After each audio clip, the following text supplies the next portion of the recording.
Hey my friend, in this new ambient guitar tutorial, I'm gonna talk about stacking delays, the best practices to get all kinds of cool sounds for your ambient guitar tones. So let's dive in. Alright, so when I'm stacking delays, I'm looking for two things in particular. The first one is to use different delay tones or different delay types. So if you're looking at my pedal board right now, I'm using Strymon pedals. The Strymon El Capistan, which is emulating a tape delay, and the Strymon Timeline, which has 12 different modes, but I'm going to be using the digital mode for this one.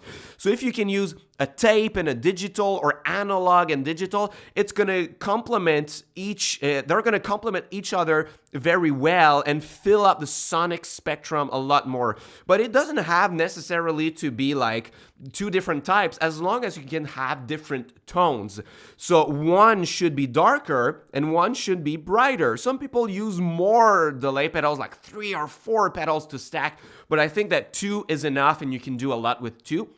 So on the Strymon El Capistan right now, the tape age knob controls the darkness of the repeats. So I'm having it set up pretty dark as it is right now. So let's hear how it sounds.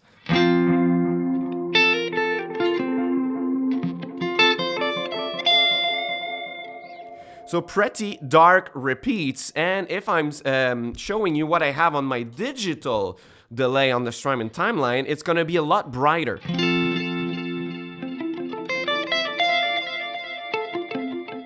It sounds a lot more like a copy of my dry signal. It's really bright with a little modulation towards the end, and this one does not sound like a copy of my dry signal. It's much darker.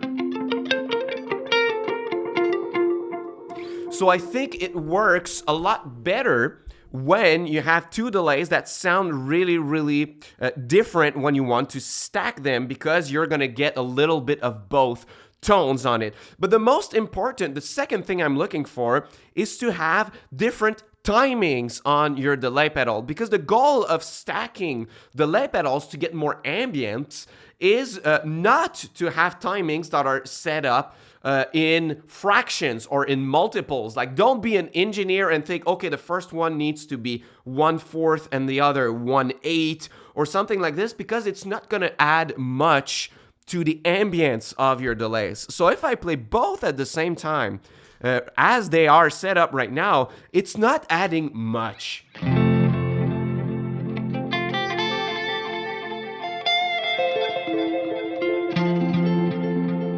Because they are almost at the same timing, the Strymon Timeline is like this,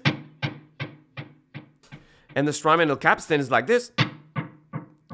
Pretty much the same timing, around 500 milliseconds. So what you could do if you have the milliseconds on screen is to purposefully choose timings that are not alike. You could have 500 milliseconds and then 533 or like 639 or something like this, so that it's not fractions, it's not multiples, because the goal is to make them fight each other to create a more grainy sound after that. So what I'm gonna do, I'm gonna change the timing slightly, for example, on the El Capistan right here. So now if I play both, so you see they create multiples of themselves as they go, because when you're thinking about it, this is my dry signal comes from this way, then that delay pedal creates copies of my dry signal, and then it feeds all of that into the next pedal. So not only will the timeline will add delays to my dry signal, but it will add delays from the previous delays, and that's why they're gonna feed each other like this. So there's not really a secret on like you should play that amount of milliseconds versus that amount. It's just a matter of experimenting. Sometimes it's gonna create multiples on the tail end after a few seconds, and sometimes it's going to be quite instantaneous. So what you can do is use your tap delays if you have some. Start with one tempo, like 1, 2, 3, 4, and purposefully do something different on the 1, 2, 3, 1, 2, something just different. Now let's try it. So that's what I said. Now it took more time to that one to develop into a full like So instead of right away, right? But if I were to try something different,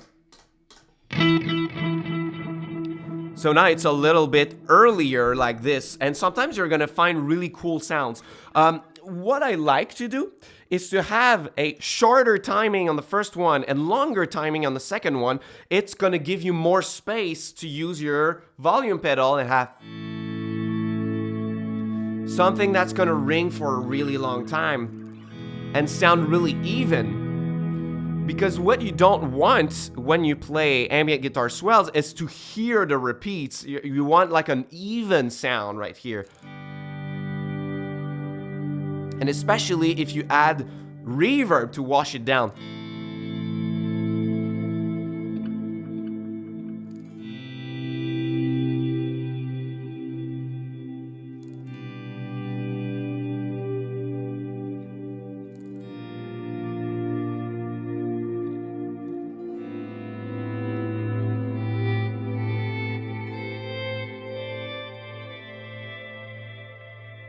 It sounds really nice.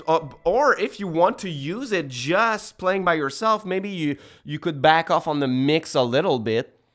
Find a really nice tempo combination. So like 1, 2, 3, something like this. No, it's not colliding enough. I'm just gonna try something different. Nope. Oh, I got a cool one right now. You see how they fight each other at the end? So what you can do, like I said, you can back off on the mix a little bit so that it's not masking your initial dry signal. And then you can start using that just as an effect in the background.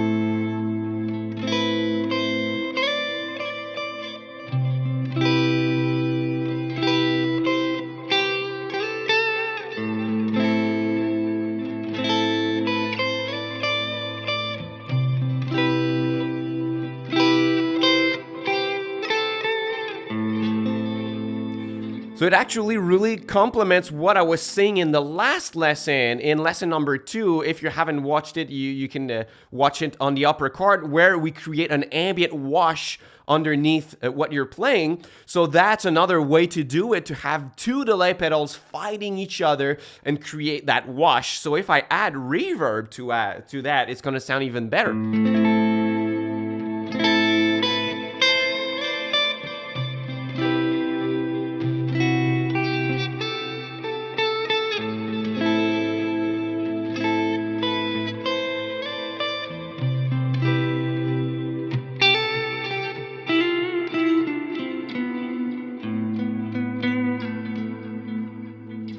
So you can use that principle to really improve your ambient washes, improve your ambient guitar swells tones so that they're just sounding perfect. So it's just to have contrasting tones on both of the pedals and different timing so that it fights each other. If you want to go further with me, I have a free training on my website. You can get it, first link in the description box. It's called A Beginner's Guide to Ambient Guitar. I help you set up your pedals to get the best clean tone and the best ambient guitar effects, and then how to start layering those to write your own ambient guitar songs, your own original songs. So if this is something you'd like to learn, you can click on the first link in the description box, enroll for free. This is my gift to you for watching my video until the end, and I hope it's gonna be helpful to you.